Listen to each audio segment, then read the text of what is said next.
Well, I'm out doing a little bit of late evening scouting, just looking for deer and waiting for them to come out into the field.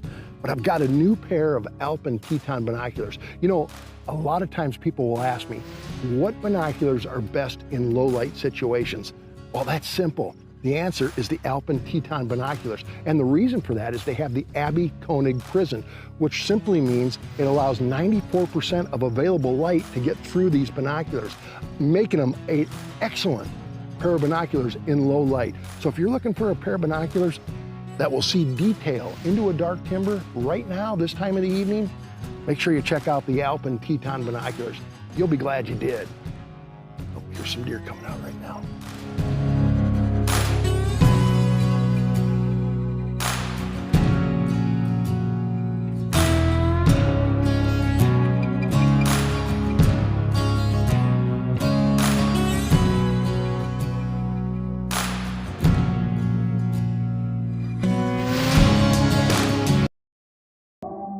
Let's talk a little bit about Alpen and Bresser optics.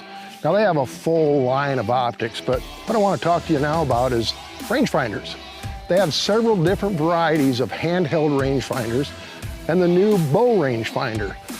Now for you bow hunters, you go ahead and sight in at 20 yards and you calibrate it to your 20-yard pin, and when you're at full draw, whatever you're pointing that 20-yard pin on an object, it'll tell you the yardage. So whether you like a handheld or you want to put one on your bow, we have both options for you here at Alpen and Bresser Optics.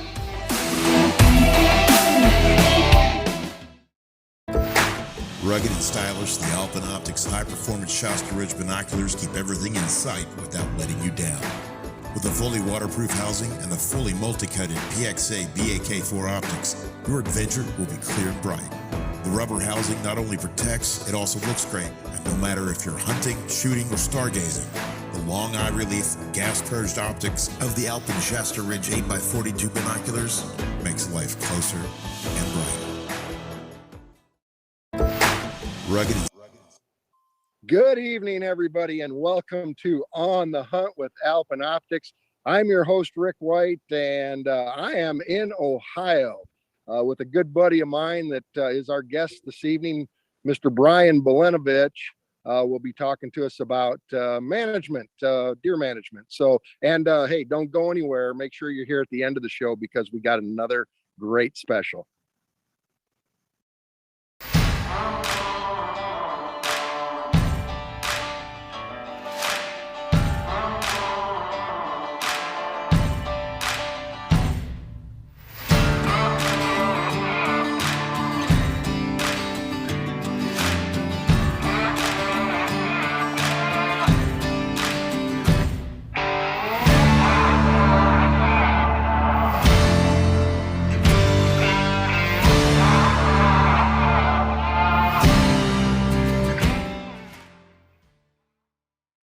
Welcome back, folks, to another episode of On the Hunt with Alpen Optics. And again, I'm your host, Rick White. You know, I'm actually sitting outside in Ohio at a place called Jurassic Park. It's an education center that Brian's going to talk about in just a moment. In fact, let's get Brian over here. He's sitting right beside me. Brian, how you doing this evening?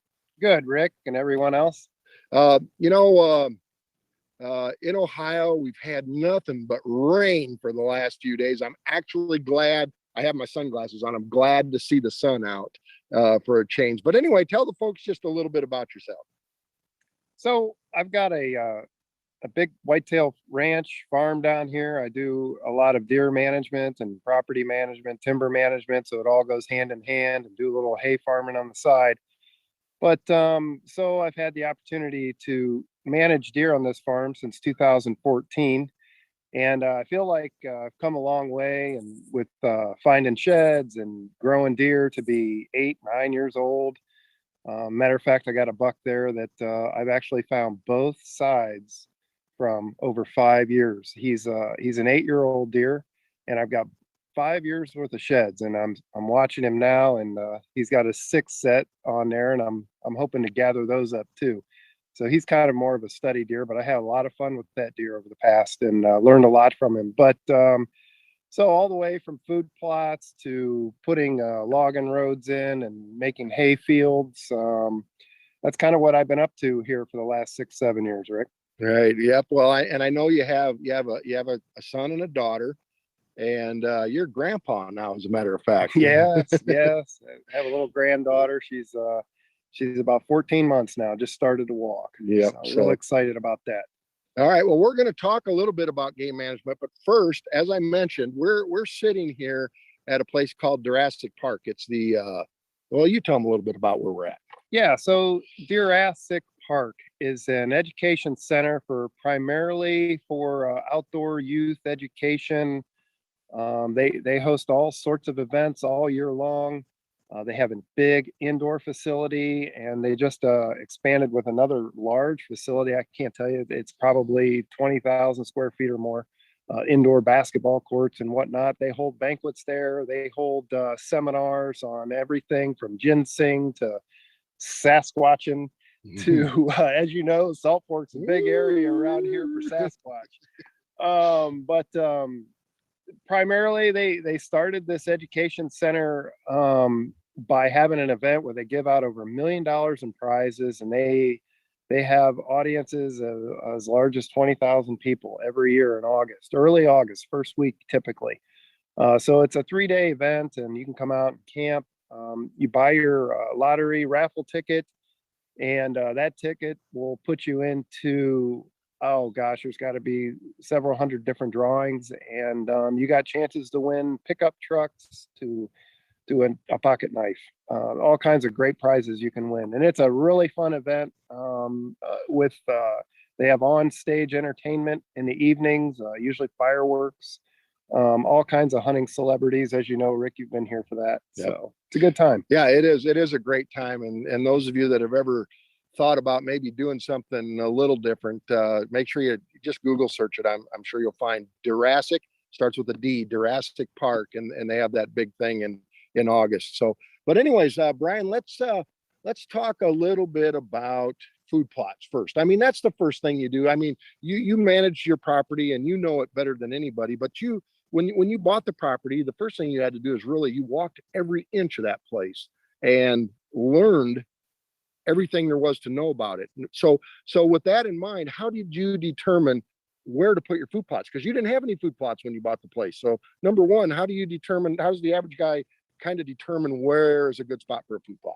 Yeah. So number one, the deer got to feel comfortable there. You can have all the food you want, but if those deer are being harassed, if they're being pursued, they're being chased, they're being bothered every day, forget it. So, secrecy, security, go back to the common elements, give them habitat, food, and water, and make sure they got their security, and and they're not being bothered. So trying to find that place that they can feel comfortable coming to, and it's got to be a dry area that you can get in there and you can work the soil, work the ground. You might have to clear a lot to get started, but just take it on one day at a time. If that means 1 or 2 trees a day to get it out of there and uproot, that's what you do. But just take it slow and steady. I'm assuming you don't put too many food plots next to your property lines. No. So all the food plots are contained well within the property boundaries, and with a nice perimeter around them of cover, places that they can hide, and they're screened, and they can bed down, and their bedding areas, and places to stage, and places that you can get in and out of as well.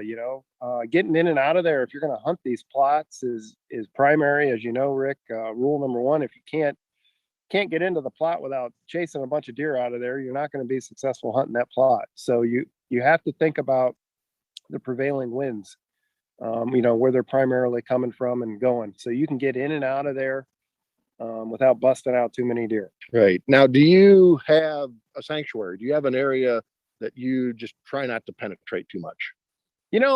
I'm going to tell you, not so much. The deer are so comfortable with me in machines and chainsaws, and smelling diesel fuel and gasoline and smoke from them chainsaws and the tractors and the noise. I just expose them to all of that, but to a point where if they know I'm not chasing them, I'm not shooting at them, I'm not, harassing them, they're comfortable with it. They're used to it. And they stick around. And quite frankly, I think that it helps to expose them to those things. So as far as like a sanctuary, and then all of a sudden you penetrate that sanctuary, if you have that and you only go in there once a year to find sheds or something, I don't know if that's such a great idea.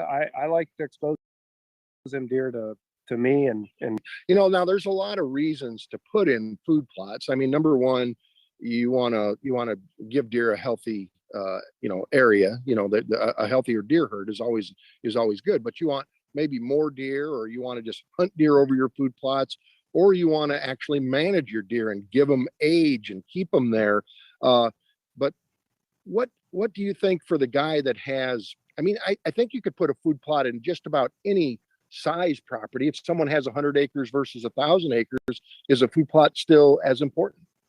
Absolutely. I mean, number two in importance for raising and managing mature deer, number two is food. Number one is safety for them. And I think number two is food. So yeah, if you got 5 acres, give them an acre of food plot. And bigger is better, quite frankly, with a food plot. I mean, as much as you can handle and manage, do it. I mean, that's what it comes down to, because you'll have a lot of success and failures with Mother Nature. You can't compete against Mother Nature. Mother Nature's, she's a rule maker. She's number one. She's Right. boss. And obviously genetics are genetics. I mean, you're going to have the deer that you're going to have, but what you do and your goal is to give them age structure, because you try to grow that deer to its potential. So I think food plots are important, that you can not only keep the deer in a given area, but you can inventory that deer and watch it throughout pretty much its whole lifetime. And Hey, Rick. I'm sure you use trail cams. I mean, Yeah, Rick. absolutely. yeah. Yes, Paul. Hey, so you sent me some video of you working on a food plot not too long ago. Okay. Yep. You remember that? Yeah. So I kind of put it together. It's in fast forward, just so you know. It's like 10 times speed. So it's a little quick. But what is this going on with this food plot that you're building? Well, I if it's the one I think you've got, so, and Brian will talk a little bit about this as well, but in Iowa, this is a place that I have, and it's just a small food plot. It's probably a 1/4 acre. And I know Brian's got some small ones and he's got some big ones, which you'll talk about, but this is just a 1/4 acre along a pasture in a timber setting. And I just went in and we disked the area up, we sprayed it, we disked it, and then we just hand spread it with the seed. And I think on that one I was actually using more of a fall mix with some turnips and some radishes and a little bit of rape, and then I'll just go back over. I think I rolled over that with a roller, and then it's all dependent on the rain. You got to have rain, and that's crucial. So but Brian, Paul's asking about food plots, and speaking of those, what food, you give a variety on your place, but what types of food plots do you like? Maybe which ones don't you like, and what times of the year do you try to plant? Okay, so I focus on 2 time periods, which I think most people would, and that spring and fall. So here in Ohio, springtime, I don't like to plant much past July 1st in the spring, spring, early summer. And in the fall, I like to get started around the 20th of August and have everything in by mid-September, So in the spring, I work on my clovers and, whatever native grasses that you might want to put in, maybe some wheat as the cover crop. Buckwheat's a good cover crop as well. I love buckwheat. So that's what I like to do in the spring. And in the fall is when I put your turnips, your kale, rape seeds. I like to do those in the fall for the fall plot. How important are soil samples? So, yeah, look, they are important. If you don't have the right pH, you're going to have a heck of a time getting anything to grow. So the pH, you want that to be 6.5, 7. And if it's lower than that, you can correct that with lime. and in the tune of, like a ton or two an acre, depending on how bad it is. That's how you do with the lime. You can get ag lime, and that's, more of a powdery white powder, or you can use pelletized lime. You can get down at your local farm extension, or you can get them at a hardware store or anywhere else. But soil tests are important. And then you can check your components of, nitrogen and potash, and check those as well with a soil test. You can get a soil test done at your local ag extension, or you could go down, and this is what I've been doing lately, is I just buy a garden test kit at the store, and then I don't have to mess with sending it in. I just test it all myself. It's really easy, and just get that little garden test kit, and they work great. The results I've had with the test kit compare exactly with what I got back from the farm extension. So I know they work, but it is important. Looks like they had a little bit of a stall here, so we're getting right back to it. Rick, you're still there, right? Yeah, I'm here. Yep. All right. We kind of lost your signal just for a second. Oh, okay. All right. Well, sorry about that, folks. We are running live, and I'm kind of in the middle of nowhere, so I'm at the mercy of my phone. So, but Brian was just talking about the importance of soil samples, and and where to go to get them, and that kind of thing. But your local DNR I'm sure can help you out. But your what did you say, the ag center? Yeah, your local farm extension or feed supply stores, or any kind of farm supply can help you out with that as well. Or go down, like I said, to a local hardware store and get a garden soil sample test kit. They're cheap and they are very effective. Yeah. Now, what's your take on, and obviously, it's really kind of, in my opinion, it's kind of hard to manage a small piece of property without your neighbors helping you. And so, I'd always recommend going and talk to your neighbors and see if you can't get on a management program. But is there a buck to doe ratio that you like to see, or do you really not worry about that too much? I mean, how do you look at that? Look, if you got a lot of does, try to get as many does as you can. I mean, it's really just, try not to put too much into that. Look, if you're not seeing a lot of bucks and it's all does, you got to kill some does. I mean, that's all there is to it. I don't sit there and study them and say, oh, well, I'm exactly 5 to 1 on the buck to doe. That's just too hard, and it changes too fast. You can have bouts with EHD. I've seen years, Rick, where I never even seen one fawn, and I've got several hundred deers, right, on my place because all the fawns were killed by coyotes that year. This year, got fawns everywhere. Yep. And it changes from year to year to year. And then you got EHD that sets in. And then, there's just too many factors to try to play that buck to doe ratio. But if you see a lot of does, you're going to have to kill some. Yep. Now your season here in Ohio comes in towards the end of September. And I know you like to get out right away. Do you like to hunt a specific food plot? I mean, are you on your clover plots? And are you hunting your turnips late, or do you get in your travel routes between food plots? I mean, how do you? So like last year, I killed out on second day, I think it was, and that was over clover. I do see early season through pretty much through the month of October here that I'm still on summer food sources. That won't switch over till sometime mid-November. Then they'll, December. I'm mid-November, they're not on them anyhow. That's all crazy rut season here. So yeah, late November, December, then they're starting to hit those fall food plots I was telling you about with the turnips and the kale and the rapeseed. That's all, late November, December, January stuff. And you want that stuff food around, whether you're hunting them or not. You've got to feed these deer. That's what's most important. You have to keep them around. You're around. You have to have a strategy with food, period, and minerals. Make sure you got minerals out there for them as well. I gotcha. Okay. Well, and here, just a note, if you want to see some of the success that Brian has had with his management program, on our show Through the Eyes of a Hunter, we actually just aired 2 hunts, a hunt that Brian filmed me on a bow hunt here at his place. And then I turned around and filmed him on a gun hunt with 2 really, really nice deer. And you can you can check those out on our YouTube channel, Through the Eyes of a Hunter, or go to the huntchannel.tv. You'll see them there. But take a look at those hunts, and that's the result of a really good management practice. And you've had consistent luck year after year. And now I know it took you a few years to get to that point. It was very frustrating, I think, for you at first, trying to keep up with clearing areas for food plots and moving, because it's rocky soil around here. You've got rocks, you've got trees that you plowed down. I mean, you did it all, but you got to be enjoying all that work you've done now. I mean, you've got things the way you like them.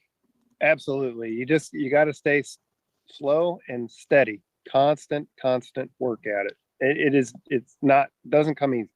I also want Brian to talk a little bit about, he has gone out and built some blinds, but these aren't just your everyday blinds.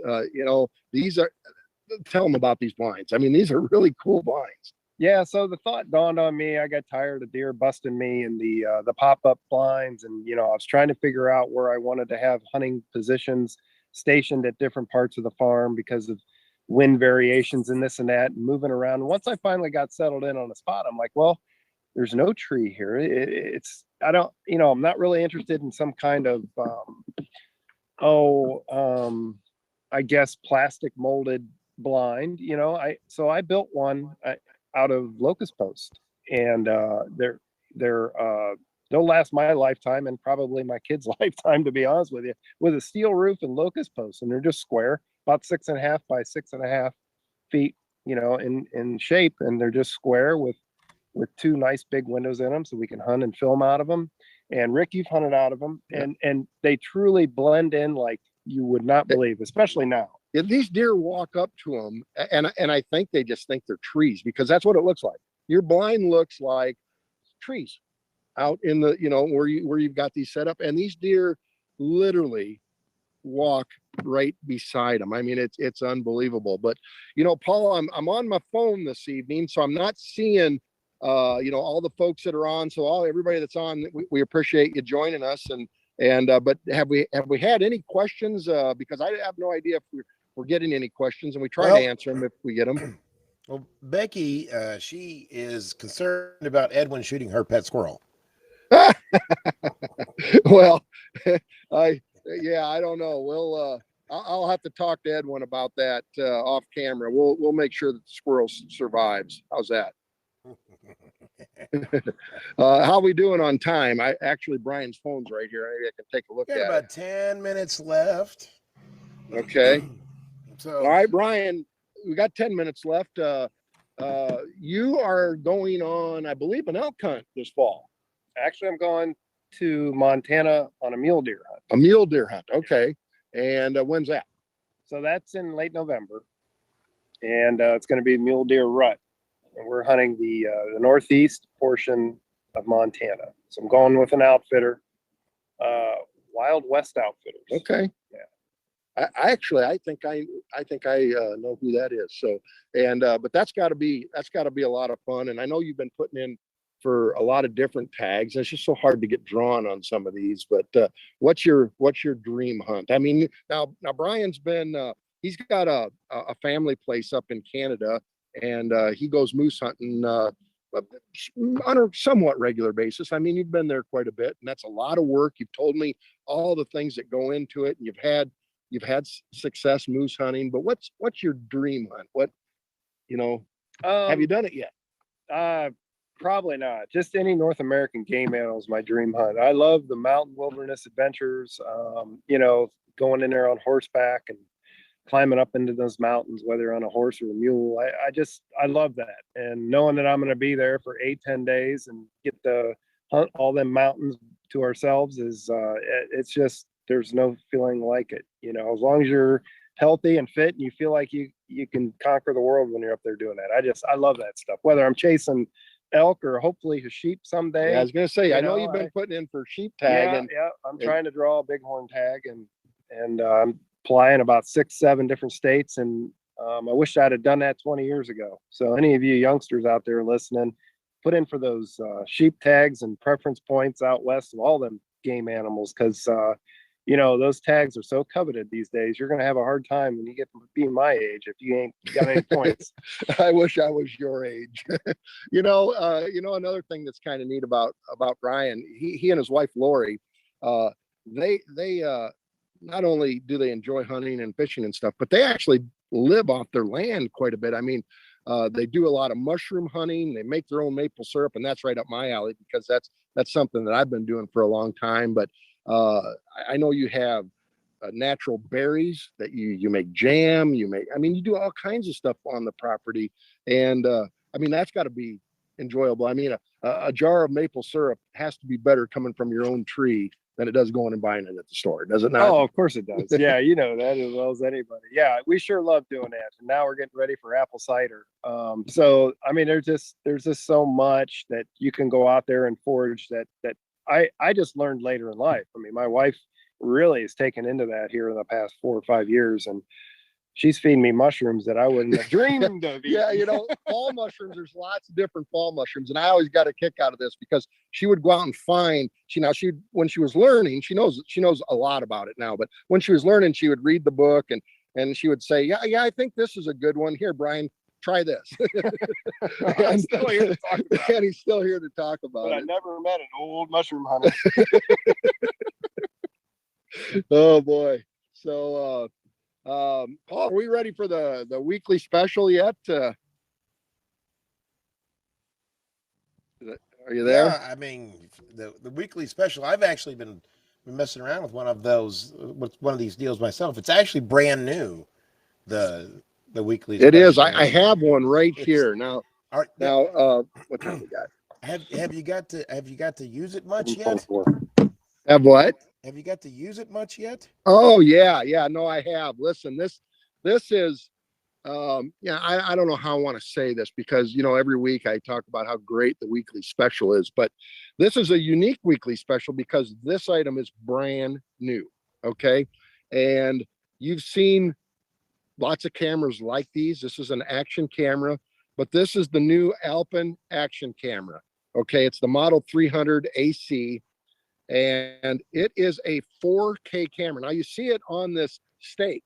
Okay, this stake right here comes with it. Now this is, I just love it. It comes with it. I am going to use this thing nonstop during turkey season because I can stick it right next to my decoys, and I've got I don't have all the things it comes with. They're in the box here, but here's a waterproof case. But just to note, this is actually waterproof down to, I believe, 15 feet. Without the case. Now it comes with a remote that's Bluetooth to the action camera, but it also has Wi-Fi that will run it to your smartphone. And all you do is download an app and you can run everything through your smartphone with this camera. I mean, it is a 4K. It takes, I believe, a 30 megapixel photo as well. I mean, the quality is impeccable on this camera. But anyways, and I love the color. I absolutely love the color. I mean, finally someone's made one that you can put outside and it doesn't stick out like a sore thumb. But and water, it's a decent camera too. As a camera guy, because that's all I do. I actually enjoy this camera, and a lot of these little cameras they kind of annoy me a little bit, but this one is actually pretty good. I don't mind it at all. Yeah, it absolutely is. And here at the regular price, so this thing is going to retail for $179.99. But through Sunday, our weekly special, we're going to sell it at $99.99. So $100 bill, a 4K action camera that runs with your smartphone. You're not going to find one any cheaper. You're really not. You're not going to get it cheaper either. I don't think they're going to discount it again like this. I think this is just kind of like a, hey, this is out here. Look at this camera kind of thing. And I don't think it'll be this low again. Right. It's an introductory type special. And all you've got to do. Yeah. I mean, all you've got. But I really think it's a good deal. Oh, absolutely. It's a good deal. And all you've got to do is go to BresslerUSA.com or Alpen.com.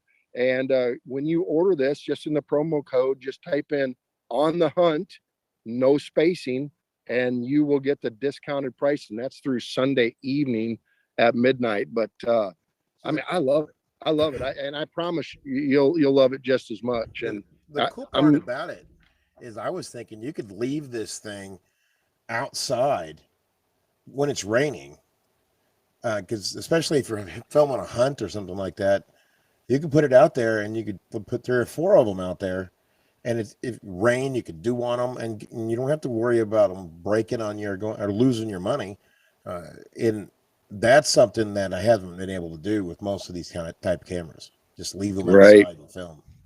Well, Brian doesn't know this, but since I drug him away from home and got him out here, I'm going to make sure that we get one sent to him so he can enjoy it. And he does a lot of self filming and that kind of stuff. So it'll come in very useful for him when he's in the blind and that kind of stuff. So, but Brian and I are actually, if the weather will hold out, we're going to head to Lake Erie and do a little walleye fishing. And like I said, we've had some crazy weather the last few days because of this hurricane, the aftermath of the hurricane. But we're going to get up somewhere up on Lake Erie. I'm not sure exactly where we're going yet, but Brian will have that all figured out. And we're going to catch some walleyes. And then I'm heading down to fellow pro staff member Mike McDonald's to start hunting this Saturday.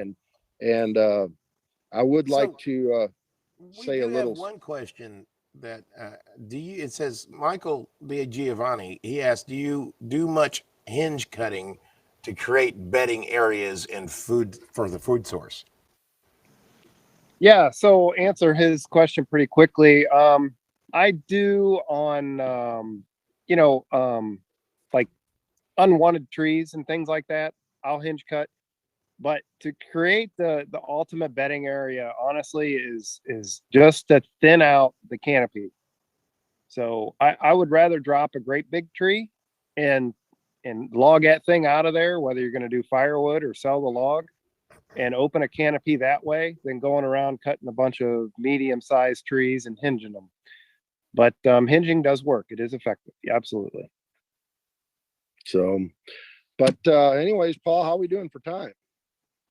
I think we are right on time now. And if you want to say adios, we can, or we can keep talking, however you want to do it. Yeah, nope. I think we're good. Brian, I wanted to thank you for coming and doing the show. And I appreciate you having me. Yep. And if you guys have any questions about food plots whatsoever, if you'll send us an email at Bresser Alpen, I'll make sure Brian gets the question and we'll get an answer off to you as quick as we can. But anyways, if you're going to be heading out to do some hunting here pretty quick, just make sure you're hunting safe. And I wish all of you the best of luck. And we are going to call it an evening here as the sun's starting to set here in beautiful Ohio. So make sure you join us next week. Mr. Mike McDonald's going to be on the show. And for now, I appreciate y'all coming along.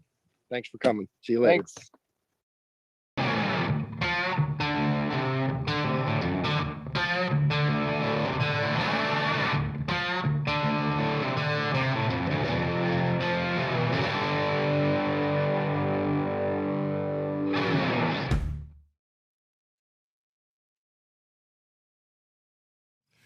You know, good optics are a must for a hunter, particularly binoculars, not only during hunting season, but times like this when it's time to start scouting.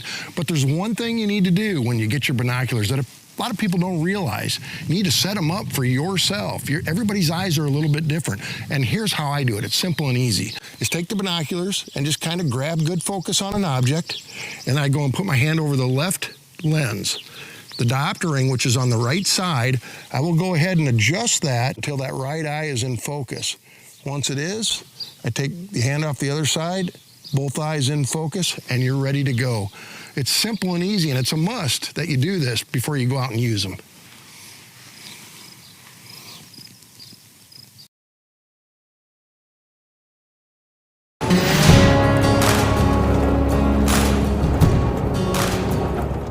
Well, here we are doing a little preseason scouting, early season, the summer months, and I do most all my scouting this time of year in the evening. Basically what I'm doing is I'm driving to the end of the farm, and we're going to be scouting basically the crop fields and the food sources. But I'm going to go down to the end of the farm, and I'm just going to kind of ease my way back up to the farmhouse, and we're going to stop in some of these different fields and basically just glass. We're just glassing deer.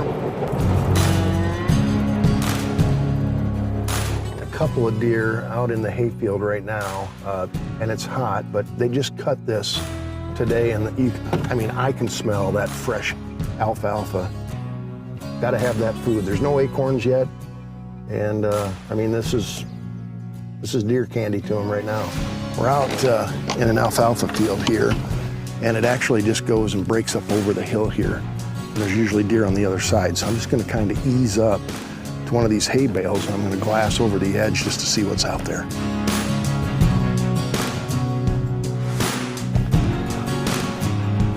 But as I get closer to season, now I'm looking for those bucks because their antler growth is pretty much completed, and at that point I can tell what bucks I have, and hopefully compare them to some of the trail cams that I had from last year, and I'm also paying attention at that point where they're coming to, where they're spending their time.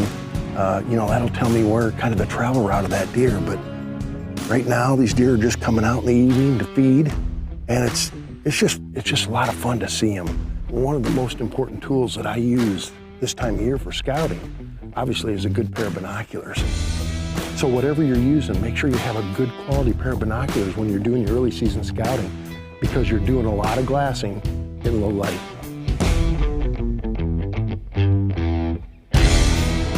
See, they've got to have this new growth. These does, they have to have that new growth for lactating purposes. This alfalfa gives them a great supply of milk for those little ones. And know that in a few months I'll be in a tree stand waiting for them to come walking by.